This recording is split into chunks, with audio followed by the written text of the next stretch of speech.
Vamos lá, vamos pro papo? Bora. Bora. Primeiro, como é que você tá? Eu tô ótimo. Tá bem?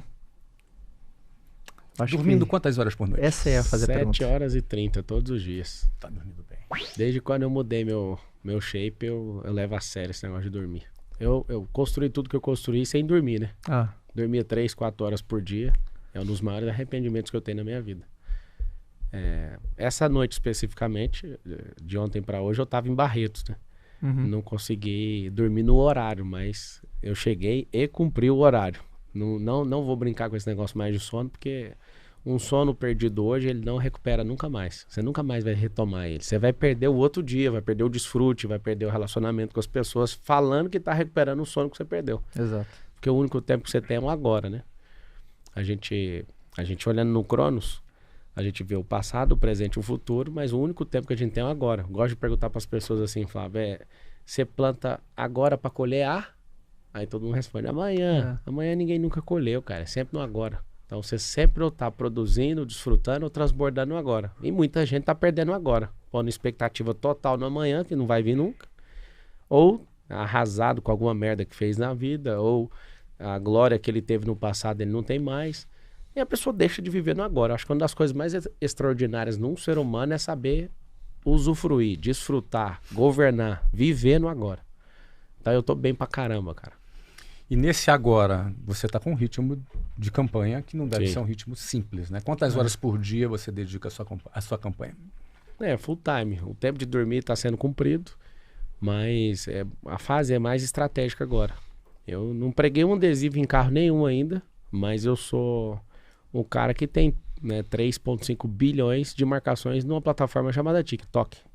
Eu que não uso o TikTok tem 3 bilhões de marcações. Eu vou na favela aqui em São Paulo, algumas pessoas não me chamam pelo nome, falam assim, é o cara do Quai. Eu nunca vi esse aplicativo na minha vida. Eu também sou ou número 2 no Quai de cortes. Uhum. Facebook eu também não tenho aplicativo e não uso. Não é tão poderoso assim, igual nas outras contas. No Instagram eu chego a ter, no mês, 56 milhões de contas únicas acompanhando o que eu faço. É um absurdo. É 1/3 do Brasil com o celular na mão, pra você ter uma ideia. De onde você acha que vem essa explosão assim de engajamento? Múltiplos assuntos. Ser alguém multifacetado em assuntos diversos. Falar de espiritualidade, inteligência emocional, físico. Exato. Você que foi um cara que me estimulou, você sabe disso. Eu me aconselhei com você, com o Joel em relação ao Iron. Eu não parei, fui embora lá pro Ultra, fiz uma ultra distância de 452 quilômetros em 35 horas e 17 minutos. Foi louco. Não me esqueça daquela frase sua que você falou assim pra mim no áudio. Você falou assim, curta bastante a prova. Porque na hora da prova vai ser bem difícil. Mas quando terminar, você vai ficar com saudade de cada momento. Aquilo mexeu tanto comigo, cara. Eu lembro dos 180 quilômetros em Cozumel, no México. Eu pedalando e lembrando dessa frase e falava, que merda, cara, ele tá certo, agora é uma tristeza. Aí eu pensava, como que eu vou sentir saudade um dia disso aqui? E você acredita, eu fico lembrando daquele dia, cara. Nossa, eu poderia ter apertado mais o pedal ali, eu poderia ter feito isso aqui. Na outra prova de 450 quilômetros, 452, foi muito pior. Eu fiquei 35 horas e 17 minutos, direto. O Henrique Câmara tá aqui, eu vi ele, ali. Só pra vocês terem uma noção, eu já fiz 7 maratonas, 11 triatlos, o Ironman no México e o Ultraman nos Estados Unidos. Uma maratona da Disney tinha 35 mil pessoas correndo. No Ironman tinha 2.200 pessoas correndo. No Ultraman tinha 14. E só terminamos 4 pessoas. Saiu gente pra UTI, 3 com hipotermia.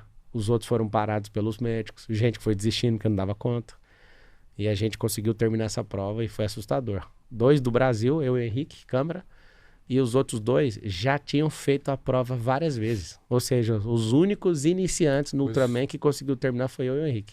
Então talvez se você mostrar todas as facetas da sua vida, você consegue essa conexão com as pessoas, porque isso, independentemente se alguém está aqui conectado vota em você, não vota em você, gosta de você não, mas quando você acompanha os debates, você vê o Mzinho lá pulando, assim. Então esse engajamento, você diz que eu acho que principalmente desse envolvimento com a galera que você... Falar o que pensa, falar o que pensa é uma coisa bem interessante. Até quem não gosta de você te respeita. Exato. Agora, você fala de prosperidade, quem não quer ser próspero? Até a pessoa mais, na situação mais difícil na favela quer ser próspera. Eu encontrei umas crianças, joguei futebol com as crianças na Zona Leste, lá na Vila União. E aí eu fiz uma pergunta que até viralizou. Eu falei assim, vocês não querem ir pro crime, né? Vocês querem ir pro crime, as crianças? Sim. Eu falei, mas como? O referencial de prosperidade de uma criança na favela, Flávio, é o crime. Tanto é que a explosão de MCs agora, todo mundo fica louco, né? Tem MC pra todo lado. Tem porque agora é assim, ó.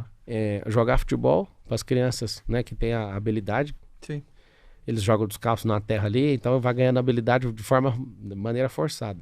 O segundo é o crime. E aí, peraí, quem é a terceira referência de prosperidade? Os MCs. Os caras ganham dinheiro com a música, começam a comprar carrão, começa isso. Todo mundo sonha em prosperar. Então eu vendo e vivo e transbordo isso. Espiritualidade, todo mundo tem um espírito, mas quase ninguém sabe mexer com isso. Não entende que é luz, que é conexão, que é frequência com o alto. Alma, que é um negócio que eu escrevo, já publiquei 62 livros. E inteligência emocional foi o que me fez aguentar a pancada e o que me faz hoje, com tanta perseguição, fazer esse negócio ficar divertido. Tem gente que pensa, o Marçal não tá nem aguentando a pressão, né? Porque a mídia quase toda pra cima de mim. É político, é bandido, eu tomei ameaça de morte. Eu sou o único dos 10 que tem ameaça de morte por estar na disputa, pra você ter uma noção. Estão arquitetando para derrubar minha candidatura. Então, assim, se eu não tivesse inteligência espiritual, almática e essa resistência física, eu treino todo dia, cara. Eu faço 2 cardio todo dia. Eu treino e faço 2 cardios. A minha vasilha tá aqui, ó. Tá aqui a minha comida.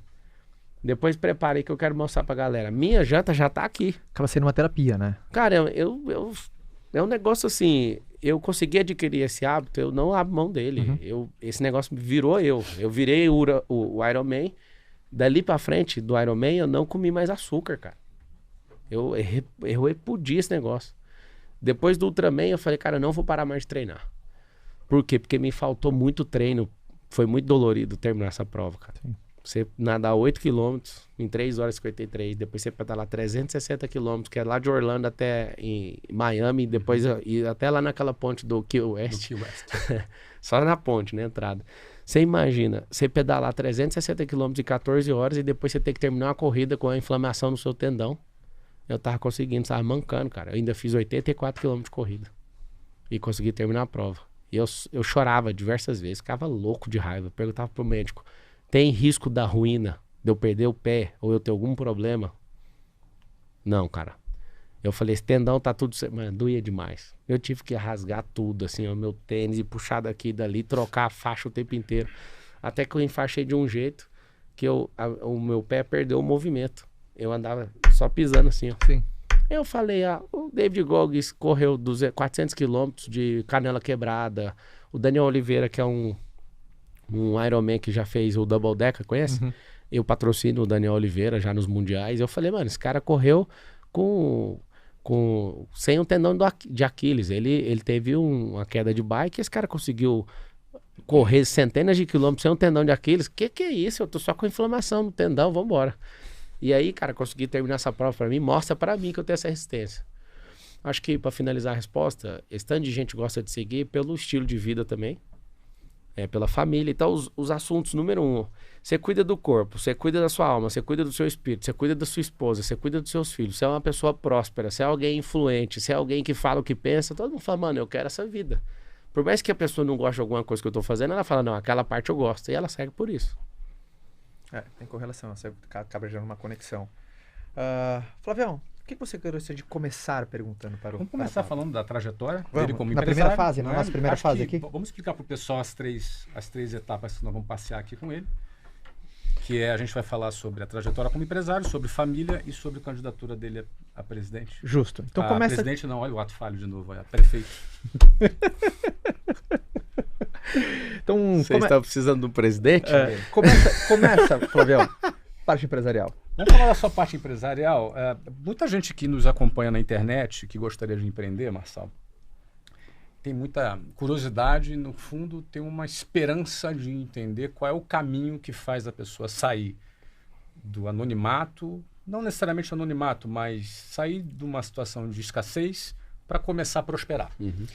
Você é um cara que a tua mãe era faxineira, seu pai fazia o quê? Ele era funcionário público. Funcionário público, ou seja, você era um cara de classe média baixa, ou seja, deve ter iniciado a vida ali, estudou em escola pública, A maior parte do tempo. Uma parte do tempo. Como é que um garoto de classe média baixa, que em geral tem muito pouca perspectiva, sai da sua condição de escassez e começa a prosperar? Ou seja, como é que foi esse início para que você chegasse a um nível de empresário que você é hoje? Classe média baixa, olhando para a minha época, era um nível mais baixo que classe média baixa. Talvez uma classe baixa mesmo. Classe baixa. Quando eu estava chegando nos 18 anos, eu já estava próximo da classe média baixa. Não era miserável, ou seja, não passou Não, fome. Não. Tá. Teu pai, como funcionário público, tinha um salário. E assim, meu pai, ele tinha um salário, mas a gente tinha uma vida muito difícil no começo. Então, quando eu estava ali com uns 16 para 18 anos com a família, porque eu casei aos 21, a gente tava na classe média baixa, né? Tendo carro, tendo isso e aquilo. O que acontece? Eu fui programado para ser um funcionário público, para ter estabilidade e tudo. E os lugares que eu fui foram mudando a minha mente, mudando o meu comportamento, mudando os meus hábitos. Por isso que eu ensino para todo mundo que a pessoa deve estar inscrita sempre num novo desafio. Uhum. A política para mim é um desafio.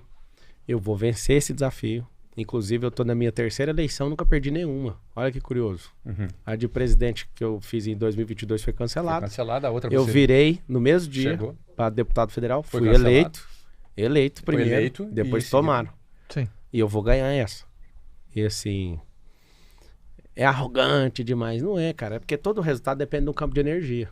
E depois, né, outros assuntos que eu nem gosto de ficar usando esse nome, porque um monte de gente entende errado. Mas depois que eu entendi física quântica, depois que eu aprendi em profundidade a tratar meu cérebro e com PNL e tudo, não tem como não fazer alguma coisa. Não tem como não chegar no resultado. É impossível para mim. Eu sei que existe um campo, existe uma onda. Eu preciso fazer essa onda entrar numa vibração e fazer pessoas entrarem nessa vibração. Eu preciso de 3 milhões de pessoas vibrando nessa onda. Eu vou falar de política depois, né? O que acontece? No lugar que eu tava, eu ensino isso aqui para todo mundo. Ó. Novos lugares, novas pessoas. Novos lugares, novas pessoas, novas ideias, novas ações e novos resultados. Uhum. Esse aqui é muito simples. Se a pessoa continuar, você pegava o ônibus lá no Rio de Janeiro, continuar nesse mesmo ambiente, ou seja, não acessar um lugar novo, lá vai ter as mesmas pessoas, lá vai ter as mesmas ideias, repetições de ações e resultados iguais ou piores, porque a tendência do resultado é piorar. Vai vir um ciclo. Sim. Porque o mundo está rodando, né, a 1.675 km por hora. Tá tudo mudando de estação, as coisas estão indo, você está repetindo um comportamento. Vou dar um exemplo. Por que tem a tendência a piorar? Se você está no verão, tendo comportamento de verão, aí você vai para o inverno com comportamento de verão, a tendência é dar errado o resultado. Uhum. Então a gente tem que ter um comportamento já estudando a próxima estação, tendo estratégia. Se a pessoa repete, a tendência é sempre piorar o resultado. Então, assim, e somado ao desânimo, a falta de resultado, vai dar menos resultado ainda. Uhum. A tendência é sempre piorar. O que eu falo para vocês que mudou a minha realidade, primeiro foi a minha conversão ao evangelho. Com 9 anos de idade eu comecei a trabalhar, porque meu pai, ele era bem, eu vou usar o nome ignorante, mas não é ignorante, é alguém muito... Ignorante é falta de saber, ele é muito sabido. Mas ele era muito duro comigo. Vou usar a expressão certa. Tá bom, duro. Pai, eu quero comprar um Tamagotchi. Aí meu pai falou assim, vai você trabalhar e comprar. Eu lembro de falar assim pra ele com 9 anos. Eu falei, eu tenho 9 anos. Tamagotchi era aquele bonequinho japonês o bichinho que você virtual? ficava dando comidinha, senão ele morria. Lembro, cara, disso aí. Putz, a cara tirou do baú agora. E aí ele virou e falou, se vira. Eu tinha 9 anos. Eu morava em cima de uma relojaria, e aí eu tive a ideia de pegar umas madeiras no quintal e chegar cedo na rua 4 com a 9, no centro da cidade onde eu morava. E aí eu cheguei e fui colocando as madeiras, os cavaletes na porta assim dessa empresa e fui pondo até acabar as madeiras. Aí meu primeiro emprego não oficial foi vigiar carro. Eu lembro até hoje, acho que foi 18, foi alguma coisa, R$18 alguma coisa em centavos, mais ou menos. Eu, em um dia de trabalho, levantei o dinheiro, fui no camelódromo, comprei o Tamagotchi e eu chorava, cara. Um dia de serviço. E mexia, eu não vou deixar ninguém te matar, você vai comer direitinho, você dava banho nele, não sei se você lembra desse rolê. Uhum. Aí meu pai chegou, ele trabalhava na Assembleia Legislativa na época. Ele chegou, o que é isso? Eu falei, meu filho. Eu nunca esqueço desse combate ali, desse embate com meu pai, e eu falei, eu não vou deixar o senhor ver. E ele com muito orgulho, sabe, falou, poxa, que legal, né, e tal, e passou, e aí eu falei, eu consigo o que eu quiser, eu faço o que eu quiser. Meu pai é vivo. E ali eu percebi que eu conseguiria fazer o que eu quisesse mesmo. Porque em um dia eu consegui resolver um problema, fiquei orgulhoso. Meu pai respeitou aquele momento, e na hora que eu vi que ele me olhou diferente, como eu tava me sentindo um homem já com 9 anos. Uhum. Aí dali pra frente eu percebi, era eu que tinha que me virar mesmo. Então meu velho nunca deu essa, toma aqui. Eu não tenho recordação do meu pai falar, toma o dinheiro, faz isso aqui. Eu tive que fazer. A segunda virada de chave absurda mesmo foi a conversão ao evangelho nessa mesma data. Meus pais eram separados. E aí eu tava brincando na porta da igreja, eu vi o pastor lá falando, quem quer aceitar Jesus? Eu não sei explicar, assim, eu senti um negócio, fui lá na frente, aceitei, aí eu comecei a estudar a Bíblia pra caramba. Aí em 2 anos eu tava sendo batizado. Aí eu fui batizado. E aí, cara, eu pensei, eu não quero fazer outra coisa na vida a não ser pregar. Eu tenho recordação com 11 anos de idade, pregando na rua, brigando com os outros, sabe? Um negócio bem doido. E o que eu fiz? Comecei a estudar muito a Bíblia. Então, todos os princípios que eu carrego, eu aprendi na Bíblia. Então, aquilo mudou completamente a minha cabeça. Quando eu percebi que no ambiente da igreja eu era muito valorizado por saber a Bíblia, aí que eu estudava ainda mais. Então, tinha gincana, o cara era da hora, porque quando tinha gincana, eles colocaram os adultos, cara de 40 anos, 50 anos de idade, todo mundo perdia pra mim. Então, na gincana eu falava, não, Davi não fez isso aí não. E aí o povo, não é possível, como que um menino desse sabe? E aí a galera pesquisava, aquilo me deu um prazer tão grande de ter a recompensa em ter estudado, que eu virei um terror em estudar a Bíblia. Então hoje, assim, para discutir Bíblia comigo é um pouquinho complicado, sabe? Eu fiz teologia depois e sou leitor da palavra, assim, absurda mesmo. Não sou doutor, mas eu sinto, né, que eu tenho um dom, assim, de mestre da palavra, de articular e, né, de ter uma interpretação, uma conexão bem forte com a palavra desde pequeno.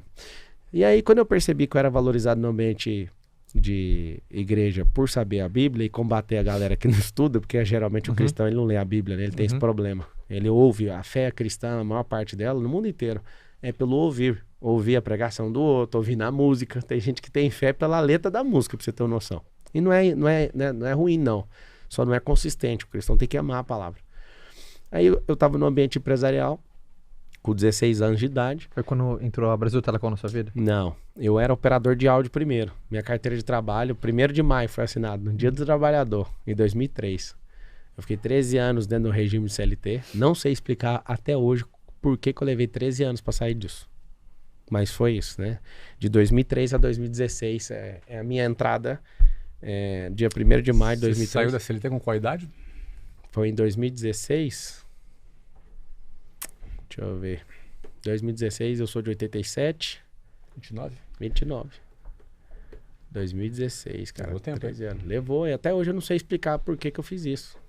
Por que demorou tanto. Você ficou lá como operador de call center, aí foi então, crescendo. não, primeiro eu era operador de áudio. De áudio, né? Primeiro era operador de áudio. Aí depois de operar áudio, eu fui atendente de call center. Antes de ser atendente de call center, eu entrei em 2005 no call center. No final do ano, eu consertava computadores e acabei levando um processo criminal por fazer isso. Eu consertei computador para um cara que inclusive era líder da igreja, onde eu frequentava, ganhava R$350. Trabalhei algumas semanas para esse cara e tomei um processo criminal de 13 anos. O mesmo tempo de CLT, ó. Repete o 13 anos. Fiquei 13 anos sendo processado criminalmente por isso. E esse processo foi bom para mim, eu vou te falar por quê. Porque eu tenho repulsa de injustiça. No começo eu tinha uma vergonha absurda disso. Tipo, quando alguém tocava nesse assunto, você Não, ninguém bravo. tocava. Eu deixava um negócio assim, eu não queria abrir esse assunto. Aí chegou um dia... Você ficava tão chateado e você... Não é que eu ficava chateado. É assim, ó, quando aconteceu, eu cheguei na faculdade e contei pra todo mundo. Tinha 70 alunos, ninguém deu moral, aquilo ali, beleza. Aí um senhor que tava sentado do meu lado falou, as pessoas vão te desvalorizar por isso. Não fica falando disso pra ninguém, não. Eu falei, mas por quê? Aí ele foi me explicar. O aluno tinha uns 70, quase 80 anos de idade, o senhor Brito, ele era aluno de direito, o cara sensacional. Ele falou, Pablo, não fica falando isso pros outros como se fosse uma glória, sabe? Aí dali pra frente eu falei, nunca mais vou tocar nesse assunto. Aí eu acho que em 2020 alguém na internet se levantou e falou, o que o Marçal fez na vida? Aí eu senti uma libertação. Eu falei, agora eu vou falar disso e quero sair fora dessa coisa na minha vida, né? Então vamos nos aprofundar um pouco nisso? Vamos. O Pablo, já que você entrou nesse assunto, houve um processo. esse processo, ele correu por 13 anos. 13 anos. E houve, aliás, antes do processo, houve um inquérito, não é? Você não tinha advogado te acompanhando? Primeiro eu chamei o advogado do Estado, né? Sim. Meu pai foi lá, Defensor pediu... público. O defensor público. O defensor chegou e falou assim, isso aqui é complicado demais para eu fazer, isso aqui vai demorar muitos anos, é melhor você contratar um advogado. E indicou um advogado. O advogado veio, cobrou R$2.000. Você acredita que eu não tinha R$2.000 para pagar? Aí o que aconteceu? Ele deu a entrada, foi fazer as coisas, um advogado de Brasília. E aí eu nunca mais olhei o processo. Ele correu a revelia. Nunca mais. O processo levou 13 anos. Sim, mas antes do processo, no inquérito, o escrivão ou o delegado responsável pelo inquérito, isso foi um crime federal? Porque é a Polícia Federal, né? Polícia Federal, ou Sim. seja, o escrivão da Polícia Federal, ele, eventualmente, quando vê que a pessoa não tem nenhum envolvimento, ele arquiva. Então, só que é o seguinte... Não tinha ninguém acompanhando isso? Então, não tinha essa defesona técnica, tinha do Estado, ele Sei. falou que isso ia ser complicado. Eu lembro de tomar pressão o tempo inteiro. Se você não ajudar a esclarecer isso aqui, você vai pro presídio. Eu falei, Deus me livre disso aqui. Não, eu arrumava computador e fazia isso. Eu era funcionário do cara por R$350. Hoje que eu vim pensar, depois de tanta notícia sobre isso, eu fiquei pensando, mano, eu tinha que ter processado esse cara, mano. E ganhado o direito trabalhista e ganhado um monte de ação em cima disso. E danos morais e tudo, né? Só que prescreveu, né? Claro. Eu fiquei 5 anos na faculdade, mas veio essa ideia agora. Poxa, eu tinha que ter processado esse cara. No final da sentença, está escrito assim, Flávio, na sentença, Pablo não obteve lucro com isso. Na própria sentença? Está escrito na sentença. Só que... Mas por que te condenou se você não tinha... Não tinha defesa. Porque não tinha defesa. O que eu tô te falando é o seguinte, eu envolvi com esse cara, não foi com quadrilha, eu não sabia o que esses caras faziam. Esse cara foi líder da minha igreja, que fazia isso. Não quero nem tocar no nome dessa pessoa. E aí ele me pagava R$350. O que acontecia? O computador parava de funcionar, eu ia, mexia no computador, ele voltava a funcionar. Deixava acesso remoto, ele funcionava só com acesso remoto aberto. Ele pedia pra mim várias coisas que tinha que fazer, como, né, tipo, eu sou seu patrão, faz isso, faz aquilo. Você tinha qual idade? Tinha 17 para 18. 17 para 18. E aí o que aconteceu? Eu acordo um dia, você tá preso. Eu falei, que preso? O que eu fiz? Aí fui pra delegacia, contei tudo que eu sabia. E eles não me liberavam. Falavam, você tem que falar mais, né? Aí alguém me falou um negócio assim, tem uma... Se você ajudar na investigação, tem a delação premiada. Aí eu falei, o que é delação premiada? Eu tinha acabado de entrar na faculdade de Direito. Sim. Eu não sabia o que era isso. Acabado de sair da escola. Cara, de verdade, assim, eu era um garoto. Ano que vem vai fazer 20 anos esse fato. Ano que vem. E na hora que esse cara falava isso, e alguém ria e falava, não, nós vamos mandar você pro presídio. Amigo, eu só queria ser um vidente, pra falar 1000 coisas e falar, só queria ir embora. E eu lembro que eu fui falando até onde eu imaginava, não é que eu sabia não, que eu imaginava, pra dar um jeito de sair dali. Acho que eu fiquei 3 dias lá.